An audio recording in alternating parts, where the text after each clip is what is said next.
ও আমার ভাইজানেরা, ও সোনার মানিকেরা, কান খুলে শুনে রেখে দিন, জেনে রেখে দিন। আল্লাহ নবী নূহ আলাইহিস সালাতু ওয়াস সালামকে এসে বলল, ও আল্লাহ পাকের নবী নূহ, আমার আল্লাহ পাক তোমাকে সালাম দিয়েছে, তুমি সালামের জবাব দাও। ও আল্লাহ পাকের নবী নূহ, তোমাকে কারা এমন করে মেরেছে? আমার আল্লাহ পাক সহ্য করতে পারল না। আমার আল্লাহ পাক আল্লাহ তাআলা আমি ফারিস্তা জিবরাইল আমাকে পাঠিয়ে দিয়েছেন তোমার এই উম্মতের জন্য, তোমার এই কওমের জন্য, তাদের ধ্বংসের জন্য। তুমি যে দোয়া করবে আমার আল্লাহ পাক সেই দোয়া কবুল করে নেবে। ও আমার ভাইজানেরা, আল্লাহ নবী নূহ আলাইহিস সালাতু ওয়াস সালাম বলল, ও ফারিস্তা জিবরাইল, ও ফারিস্তা জিবরাইল, আজ যদি আমি ওদের ধ্বংস করার কথা বলি, আল্লাহ হয়তো ওদের ধ্বংস করে দেবে। তাহলে আল্লাহ পাক আমাকে যে নবী করে পাঠিয়েছে, আমাকে যে ইসলাম প্রচারের দায়িত্ব দিয়েছে, আমি এই ইসলামটা কাদের কাছে প্রচার করব? না না না, আল্লাহ রাব্বুল আলামিনকে বলো তোমার নবী নূহ তাদের ইসলামের কবুল করার জন্য কিছুদিনের জন্য নবী নূহ সময় চেয়েছে। বলুন সুবহানাল্লাহ। নবী নূহ কি বলছে? বলছে যাও আল্লাহকে গিয়ে বলো ওদেরকে এক্ষুনি যেন ধ্বংস না করে।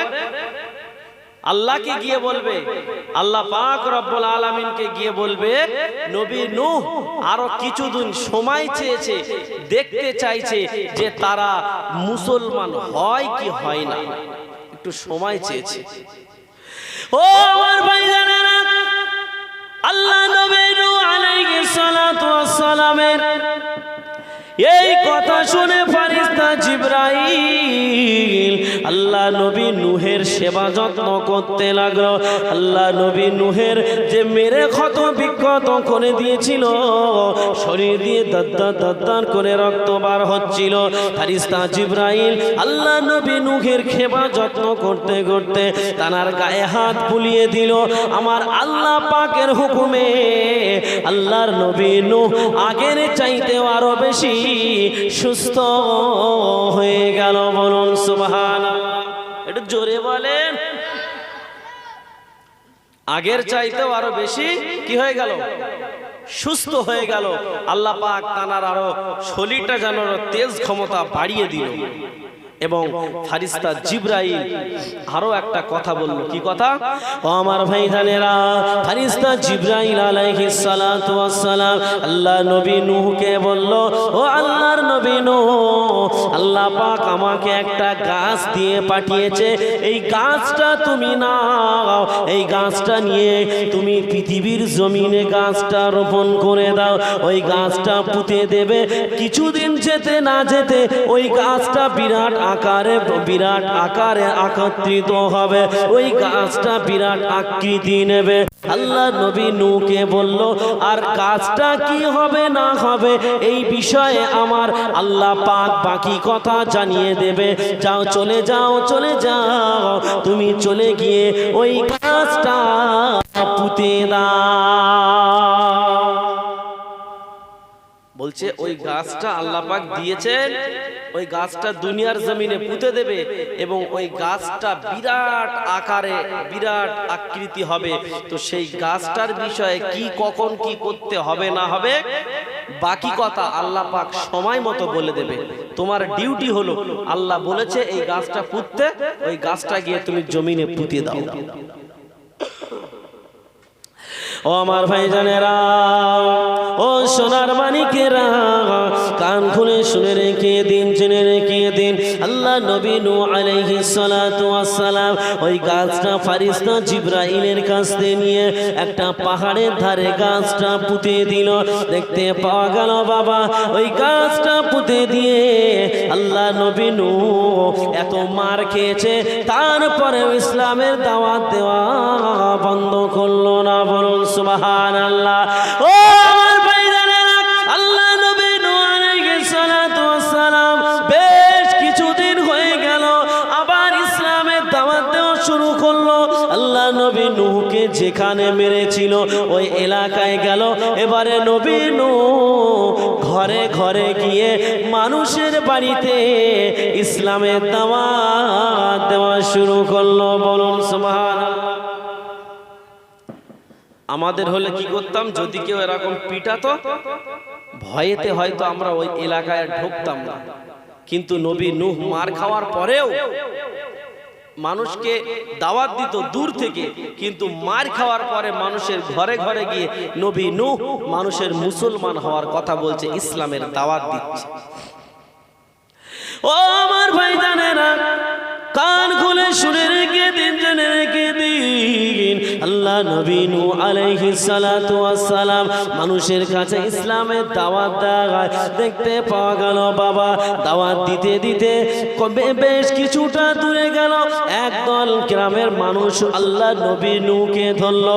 ও আল্লাহর নবী নূহ, তুমি যে আল্লাহ পাকের নবী, এই কথাটা কখনোই মিথ্যা নয়। আল্লাহ নবী নূহ আলাইহিস সালাতু ওয়াস সালাম বলল, কেন?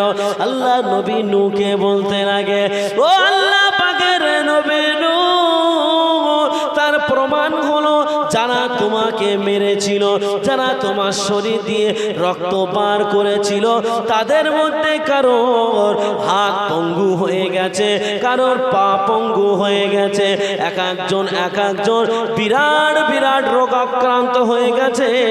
তুমি যে আল্লাহর নবী, এর মধ্যে কোনো সন্দেহ নাই। বলুন সুবহানাল্লাহ। বলছে তুমি যে আল্লাহর নবী, এর মধ্যে আর কোনো সন্দেহ নাই, কারণ আজ থেকে বেশ কয়েকদিন আগে, বেশ অনেক দিন আগে তোমাকে যারা মেরেছিল, গলায় দড়ি দিয়ে টানতে টানতে যারা নিয়ে গিয়েছিল, তারাই কেউ পঙ্গু হয়ে গেছে, কেউ অন্ধ হয়ে গেছে, কেউ বুবা হয়ে গেছে, এক এক ধরনের রোগে রোগাক্রান্ত হয়ে গেছে। তো আল্লাহর নবী নূহকে বলছে, তুমি একটু তাদের জন্য দোয়া করো, যেন তোমার আল্লাহ যেন সুস্থ করে দেয়। এই কথাগুলো যারা বলছে তারা বেঈমান, তারা মুসলমান নয়। তারা বলছে তোমার আল্লাহর কাছে দোয়া করো, আল্লাহ যেন তাদের সুস্থ করে দেয়। আল্লাহ নবী নূহ বলল, আমি তাদের জন্য দোয়া করতে পারি, কিন্তু শর্ত হলো তোমরা বলো তোমরা কালমা পড়ে মুসলমান হয়ে যাবে। আল্লাহ নবী নূহকে বলল, না, আমাদের বাপ দাদা 14 পুরুষের ধর্ম আমরা ত্যাগ করতে পারবো না। আমরা যদি মুসলমান ধর্ম গ্রহণ করি, সমাজের মানুষরা আমাদের প্রেসার ক্রিয়েট করবে, আমরা মুসলমান হতে পারবো না। আল্লাহ নবী নূহকে বলতে লাগলো, তোমার এই কথাটা আমরা মানতে পারবো না। আল্লাহ নবী নূহ মনে ব্যথা নিয়ে চলতে লাগলো।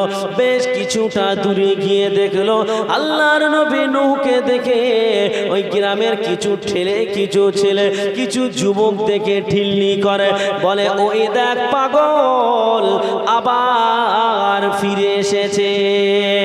ও আমার ভাইজানেরা, আল্লাহ নবী নূহকে দেখে তারা পাগল বলে আবার পাথর দিয়ে মারতে লাগে। তাদের অত্যাচারে আল্লাহর নবী নূহ ওই এলাকা ছেড়ে চলে গেল।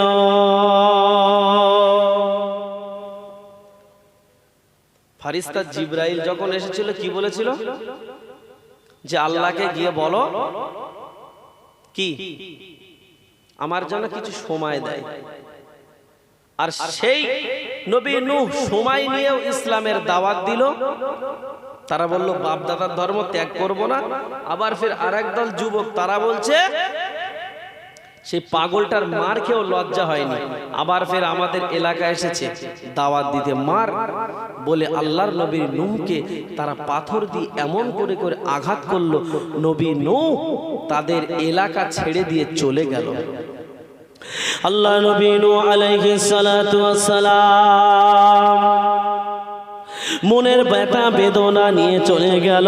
আল্লাহ নবী নূহ আলাইহিস সালাতু ওয়াস সালাম মনের ব্যথা বেদনা নিয়ে যখন চলে গেল, দেখতে পাওয়া গেল বাবা আল্লাহর নবী নূহ আল্লাহ রাব্বুল আলামিনের কাছে দোয়া করে, ও রাব্বুল আলামিন আল্লাহ পাক, ও রাব্বুল আলামিন আল্লাহ গো, আমি কিন্তু তাদের আযাব দেওয়া বন্ধ করার কথা বলেনি, আমি আপনার কাছ থেকে সময় চেয়েছিলাম এই জাতিকে পরিবর্তন করার জন্য, কিন্তু এই জাতি আমায় চিনতে পারল না। আল্লাহ পাক তুমি তোমার কাজ শুরু করে দাও। দেখতে পাওয়া গেল বাবা আল্লাহ নবী নূহ আলাইহিস সালাতু ওয়াস সালাম যখন এই কথা বলল, নবী নূহের কথা আল্লাহ পাক তখন গ্রহণযোগ্য করে না। এমন করে আল্লাহ নবী নূহ তার মনের ব্যথা বেদনা নিয়ে তিনি চলতে লাগলো। এমন করে চলতে চলতে কয়েক বছর হয়ে গেল। দেখতে পাওয়া গেল হঠাৎ করে একদিন ফারিস্তা জিবরাইল আসলো, আল্লাহ নবী নূহকে বলছে, ও আল্লাহ পাকের নবী নূহ, আল্লাহ পাক রব্বুল আলামিন আমাকে পাঠিয়েছে যে গাছটা তোমার কাছে দিয়েছিল ওই গাছটা আল্লাহ পাক কাটার পারমিশন দিয়েছে। কি বলছে? মার খেয়ে চলে গেল, কয়েক বছর হয়ে গেল। নবী নূহ বলল, আল্লাহ আমি তো তাদের পানিশমেন্ট করতে নিষেধ করিনি, আমি তাদের পানিশমেন্ট করতে নিষেধ করিনি, তাদের পানিশমেন্ট করো। কিন্তু আল্লাহ পাক রব্বুল আলামিন তখন যখন বলেছিল তখন তার কথাটা গ্যারান্টেড করেনি। বেশ কয়েক বছর হয়ে গেল। কয়েক বছর হয়ে যাওয়ার পর নূহ নবী মনের ব্যথা বেদনা নিয়ে বসে আছে। হঠাৎ করে আল্লাহ পাক ফারিস্তা জিবরাইলকে পাঠিয়ে দিল, যাও গিয়ে আমার নবী নূহকে বলো, বেশ কয়েক বছর আগে যে তোমার কাছে একটা গাছের চারা দিয়েছিলাম, সেই গাছটা আজ বিরাট বড় আকৃতি নিয়ে ব্যাপক বড় গাছ তৈরি হয়ে গেছে। ওই গাছটা কেটে তক্তা বার করো এবং তক্তা বার করে তুমি শিগগিরই তুমি একটা বড় জাহাজ তৈরি করো। কি করো? জাহাজ তৈরি করো। কারণ যারা তুমি নবী নূহ, তুমি ইসলামের দাওয়াত দিয়েছো, যারা তোমাকে চিনতে পারেনি, যারা মুসলমান হয়নি, আমি আল্লাহ পাক তাদেরকে বিরাট প্লাবন দেব, পানি বর্ষাবো, দিয়ে তাদেরকে আমি পুরো ধ্বংস করে দেব, পৃথিবীর জমিন থেকে আমি আল্লাহ পাক ডিলিট করে দেব। আল্লাহর নবী নূহকে বলল, যাও চলে যাও, তুমি চলে গিয়ে ওই গাছটা কেটে তক্তা বার করে একটা জাহাজ তৈরি করো। ওই জাহাজের মধ্যে যারা থাকবে তোমার উম্মাত যারা মুসলমান হয়েছে, কতজন হয়েছিল মুসলমান? 82 থেকে 83 জন।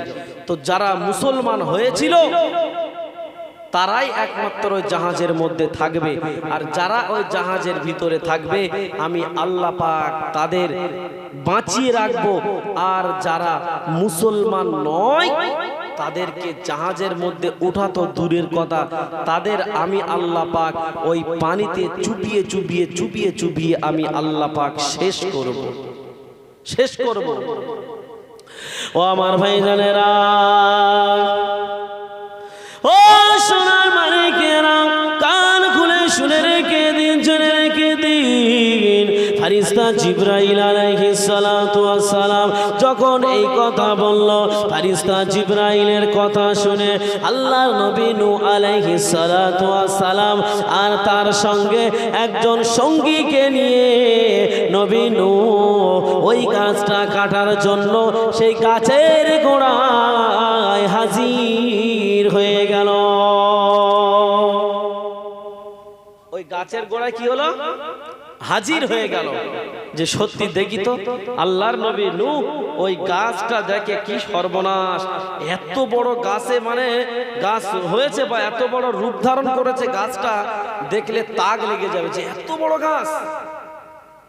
ওই গাছটা দেখতে অনেক দূর থেকে এলাকার মানুষেরা আসতো, যে এত বড় গাছ তো আমরা কখনো দেখিনি, এ আবার কি ধরনের গাছ, এত বড় গাছ। তো আল্লাহর নবী নূহ আলাইহিস সালাতু ওয়াস সালাম ওই গাছটা কাটার জন্য গিয়েছিল, এবং নবী নূহ আলাইহিস সালাতু ওয়াস সালামের সঙ্গে গিয়েছিল একজন শক্তিশালী ব্যক্তি, যার নাম হচ্ছে কি বলেন তো, জানেন? কেউ জানেন? জানেন না? যার নাম হচ্ছে আহাম। কি নাম বলেছি? আহাম। ওই আহাম বলে এমন একজন ব্যক্তি ছিল নূহ নবীর জামানায়, ও 20-50 জন 100 জনের এসরে মেরে ফেলে দেবে। কি করবে? 20-50 জন 100 জনকে ধরে জায়গায় পুঁতে ফেলে দেবে, এমন ক্ষমতা আল্লাহ দিয়েছিল। তো সে আহামকে নিয়ে গেল নূহ নবী, এবং নূহ নবী যখন গেল ওই গাছটার গোড়ায়, বেঈমানরা এসে বলছে কি যে কি ব্যাপার, হাতে অস্ত্র কেন? বলছে এই গাছ কাটতে এসেছি। বলছে কেন কেন? বলছে এই গাছটা কাটতে এসেছি, তার কারণ হচ্ছে এই গাছটা পুতার জন্য স্বয়ং আল্লাহ পাক রব্বুল আলামিন আমাকে বলেছিল, আবার এই গাছটা কাটার জন্য আল্লাহ পাক আদেশ করেছে, ওই আল্লাহর আদেশে আমি এসেছি, এখন আমি গাছটা কাটবো। নবী নূহকে তারা বলছে নো, গাছ আমরা কাটতে দেব না, কারণ এই গাছ কাটার তোমার শক্তি নাই। নূহ নবী বলল না, আমি গাছ কাটবো। নবী নূহের হাত থেকে ওই কোড়ালটা তারা কেড়ে নিয়েছিল। কি করেছিল? ওই কোড়ালটাকে কেড়ে নিয়েছিল। যখনই কোড়াল কেড়ে নিয়েছে, আর ওই আহাম বলে যে ব্যক্তি, ওর মাথা গেছে গরম হয়ে, মাথা গেছে গরম হয়ে। ও আমার ভাইজানেরা, কান খুলে শুনে রেখে দিন, আহাম বলে যে ব্যক্তিটা নূহ নবীর সঙ্গে ছিল, যখন নূহ নবীর হাত থেকে কোড়ালটা কেড়ে নিল, আহাম তাদেরকে ধরে 5 জনকে একই জায়গায় দুনিয়ার জমিন থেকে চিরজীবনের মতো মার্ডার করে দিয়েছিল। বলুন সুবহানাল্লাহ। ও আমার ভাইজানেরা, আহাম বলে যে নূহ নবীর উম্মাত, সে দায়িত্ব নিয়ে এবারে সে নিজে হাতে করে সেই গাছ কেটে ফেলেছিল। বলুন সুবহানাল্লাহ। ও আমার ভাইজানেরা, দেখতে পাওয়া গেল আল্লাহ নবী নূহ আলাইহিস সালাতু ওয়াস সালাম বড় চিন্তায় পড়ে গেল, আমার তো উম্মতের সংখ্যা কম, এখন এত বড় জাহাজ কিভাবে তৈরি করব? আল্লাহ নবী নূহ উম্মতদেরকে নিয়ে পরামর্শ করলো, বলল চিন্তা করার কারণ নাই, কোনো টেনশন করার কারণ নাই, আমরা রাত দিন পরিশ্রম করে এই জাহাজটা তৈরি করব। কেননা আল্লাহ পাক যে আযাবটা দেবে সময়ের মধ্যে, তার আগে আমাদের জাহাজটা রেডি করে ফেলতে হবে। আল্লাহ নবী নূহ আলাইহিস সালাতু ওয়াস সালাম দেখতে পাওয়া গেল বাবা, তার উম্মতদেরকে নিয়ে জাহাজের তক্তাগুলো বার করলো, জাহাজের কাজ শুরু করে দিল। ও আমার ভাইজানেরা, আল্লাহ নবী নূহ আলাইহিস সালাতু ওয়াস সালাম ওই জাহাজের কাজ যখন শুরু করে দিল, আমার আল্লাহ পাক আল্লাহ তাআলা তাদেরকে ফারিস্তা দিয়ে সাহায্য সহযোগিতা করে 10 জনের কাজ আমার আল্লাহ পাক ফারিস্তা দিয়ে 100 জনের মতো কাজ আমার আল্লাহ করে দিত। বলুন সুবহানাল্লাহ। 10 জনের কাজ 100 জনের মতো কাজ, 100 জন কাজ করলে যতটা কাজ এগিয়ে যায়, সেই মোতাবেক আল্লাহ পাক ফারিস্তা দিয়ে সাহায্য করে 100 জনের কাজ করে দিত। দিন রাত পরিশ্রম করে নূহ আলাইহিস সালাতু ওয়াস সালামের উম্মতরা সেই জাহাজটা তৈরি করতে শুরু করলো। জাহাজটা তৈরি করার কাজে অগ্রসর হলো। দেখতে পাওয়া গেল নূহ আলাইহিস সালাতু ওয়াস সালাম তিনি যখন জাহাজটা তৈরি করছেন, হযরতে নূহ আলাইহিস সালাতু ওয়াস সালামের আল্লাহ পাক যে ফারিস্তা দিয়ে সাহায্য করছিল, সহযোগিতা করছিল, দেখতে পাওয়া গেল এলাকার মানুষেরা তো ফারিস্তাদের চোখে দেখতে পায় না, পায় কি? এই পায় না, কিন্তু দেখছে যে কাজ করছে মাত্র এই কটা লোক, কিন্তু এত কাজ এগিয়ে যায় কি করে? এত কাজ এগিয়ে যায় কি করে? তারা আশ্চর্য হয়ে যাচ্ছে যে কি সর্বনাশ, এত কাজ দ্রুত হচ্ছে। ও আমার ভাইজানেরা, ও সোনার মানিকেরা, কান খুলে শুনে রেখে দিন, জেনে রেখে দিন, আল্লাহ নবী নূহ আলাইহিস সালাতু ওয়াস সালাম এমন করে কাজ করতে করতে জাহাজের কাজ প্রায় কমপ্লিটের দিকে, শেষের দিকে গিয়ে কিছু তক্তা অকুলন পড়ে গেল। কি অকুলন পড়লো? কিছু তক্তা অকুলন পড়ে গেছে। এখন যে তক্তাগুলো অকুলন পড়ে গেছে, এখন সেই তক্তা তো আনতে হবে নাকি? না আনলে কি হবে? কথা বলেন। যদি না আনে জাহাজের মধ্যে পানি ঢুকবে না ঢুকবে না? ঢুকবে তো। আর জাহাজটা কত বড় জানেন? 1000 গজ লম্বা। কতটা? 1000 গজ লম্বা। এত লম্বা জাহাজ তৈরি করছে, তো সেই জাহাজের যদি তক্তাগুলো যদি ঠিক জায়গা মতো না লাগায়, পানি ঢুকে তো জাহাজ তো নষ্ট হয়ে যাবে, জাহাজ তো ডুবে যাবে। আর আল্লাহ পাক এদিকে টাইম দিয়েছে ফারিস্তা জিবরাইল মারফত। মনে করুন ফাল্গুন মাসের 10 তারিখে আল্লাহ পাক প্লাবন দেবে, তার আগে আগে তোমার কাজ কমপ্লিট করতে হবে। একটা উদাহরণ আর কি, এক্সাম্পল দিলাম যে মানুষের বুঝার জন্য।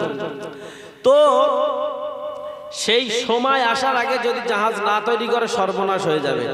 এখন 1000 গজ লম্বা এত বড় জাহাজ তৈরি করবে, এখন কাঠ যখন শর্ট পড়ে গিয়েছে, এখন কি করবে? নূহ নবী চিন্তায় পড়ে গেল, কি করবে কি করবে। তানার উম্মাতদেরকে নিয়ে পরামর্শ করতে লাগলো। ও আমার ভাইজানেরা, ও সোনার মানিকেরা, কান খুলে শুনে রেখে দিন, জেনে রেখে দিন, আল্লাহ নবী নূহ আলাইহিস সালাতু ওয়াস সালাম তানার উম্মতদেরকে নিয়ে যখন আলোচনায় বসে গেল, তানার উম্মতদের মধ্যে একজন উম্মত আল্লাহ নবী নূহ আলাইহিস সালাতু ওয়াস সালামকে বলল, ও আল্লাহ পাকের নবী, ও আল্লাহ পাকের নবী, চিন্তা করার কোনো দরকার নাই, টেনশন করার কোনো দরকার নাই। আল্লাহর কাছে দোয়া করলে আল্লাহ পাক একটা ব্যবস্থা করে দেবে। আল্লাহ নবী নূহ আল্লাহ রাব্বুল আলামিনের কাছে দোয়া করে, আল্লাহ এখন আমি কি করব আমি বুঝতে পারছি না, তক্তা কোথায় পাবো আমি বুঝতে পারছি না।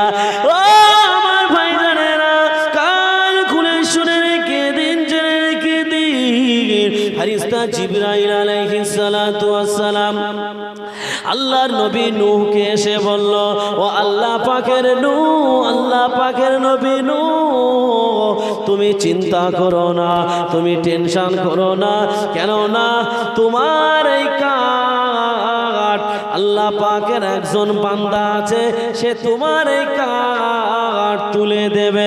আল্লাহর নবী নূহকে বলল, তোমার এই কাঠের ব্যবস্থা হবে যে কোনো জায়গায় নয়, নীলনদ বলে একটা নদী আছে, ওই নদীর নিচে তক্তা রয়েছে, ওই তক্তা তুলে এনে বাকি কাজ তোমার সমাধান করতে হবে।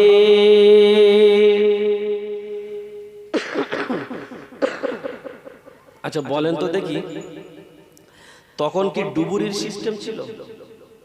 এখন মনে করুন যদি কোনো জিনিস হারিয়ে যায়, ডুবুরি পানির নিচে গিয়ে খুঁজে আনে না? আনে না? আনে তো। কিন্তু সেই জমানায় তো ডুবুরির সিস্টেম ছিল না। কি করবে কি করবে চিন্তায় পড়ে গেছে। ফারিস্তা জিবরাইল বলছে, কোথায় কাঠ আছে এই সংবাদটা জাস্ট আমি দিতে পারি। তো নবী নূহ বললে, ঠিক আছে তুমি আমার বলো কোথায় কাঠ আছে, আমি সেই সংবাদটা শুনে নেই। তো যখন এই কথা বললো, বলছে সেই নীল নদ বলে একটা নদী আছে, সেই নীল নদের একেবারে নিচেই গভীরে সেখানে তক্তা আছে, ওই তক্তাটা তোমার এনে বাকি কাজ সমাধান করতে হবে। আল্লাহর নবী নূহ তো চিন্তায় পড়ে গেল, কি সর্বনাশ, কি করব কি করব। উম্মতদের নিয়ে পরামর্শ করলো।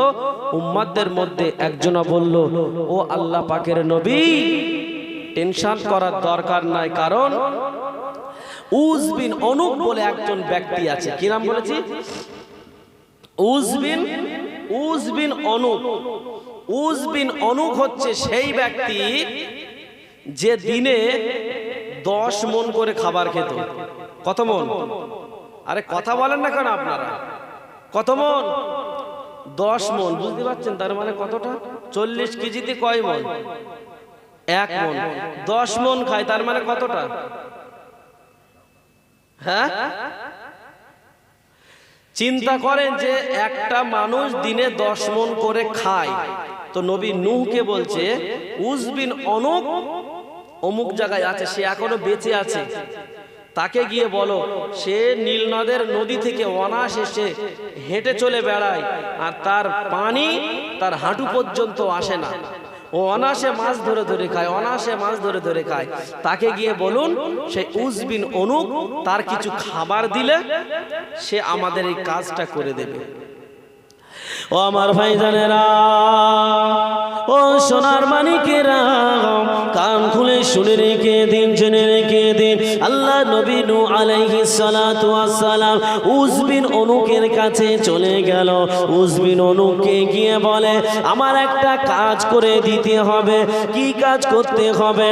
আল্লাহ নবী নূহ বলল আমার কিছু তক্তার প্রয়োজন, যেই তক্তাটা নীল নদের নিচে রয়েছে, ওই তক্তাটা যদি তুমি এনে দাও, আমি কথা দিলাম আমি তোমার পেট পূরণ খাদ্য খাওয়াবো। বলুন সুবহানাল্লাহ।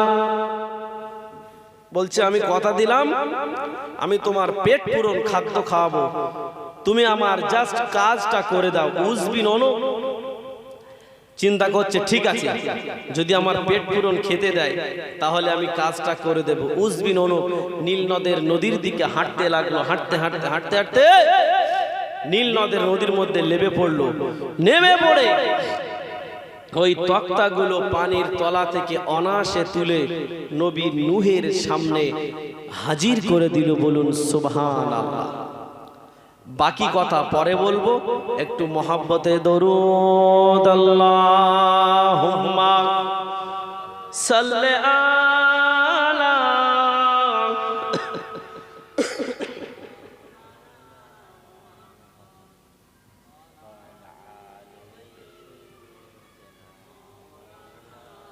কি ব্যাপার, আপনারা কি দরুদ শরীফ জানেন না?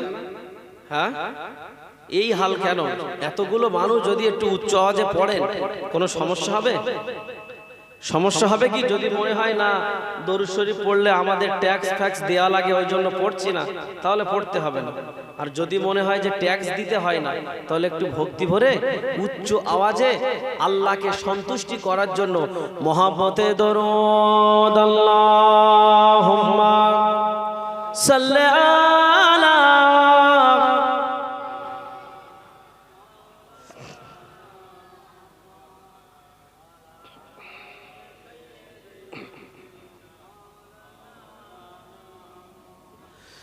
ओ शहरे मोहब्बत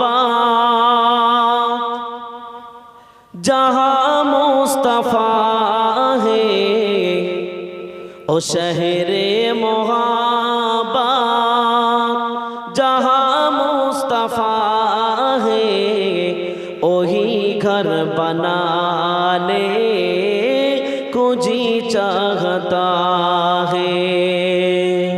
ओ शहरे मोहब्बत जहाँ मुस्तफा है, वही घर बनाने को जी चाहता है।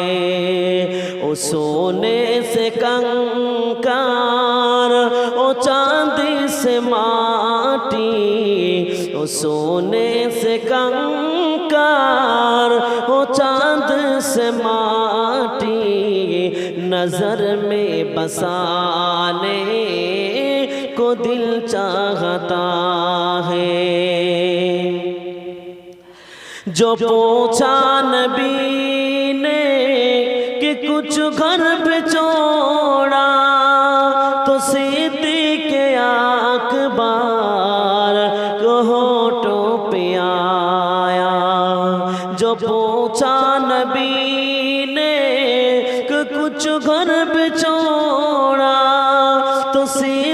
के अकबर के होठों पे आया, ओहा माल दौलत कि क्या है हकीकत, ओहा माल दौलत कि क्या है हकीकत, जहाँ जन लुटाने को जी चाहता है। ओ शहरे मोहब्बत जहाँ मुस्तफ़ा है, वही घर बनाने को जी चाहता है।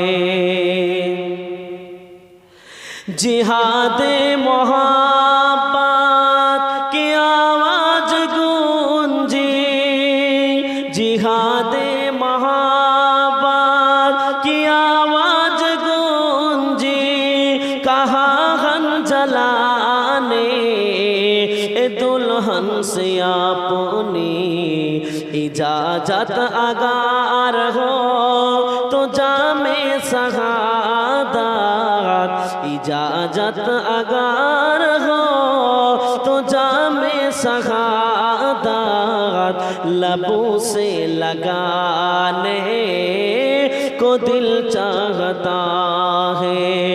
ओ शहरे मोहब्बत जहाँ मुस्तफ़ा है, वही घर बनाने को दिल चाहता है। सितारे सितारों से चाँद कहता है हर दम, सितारों से चाँद कहता है हर दम, तुम्हें क्या बताओ टुकड़ों का आलम, सितारे से चाँद कहता है हर दम, तुम्हें क्या बताओ टुकड़ों का आलम, इशारे में आके कि इतना मजा था, इशारे में आका कि इतना मजा था कि फिर टूट जाने को जी चाहता है। ओ शहरे मोहब्बत जहाँ मुस्तफ़ा है, वही घर बनाने को जी चाहता है। अल्लाह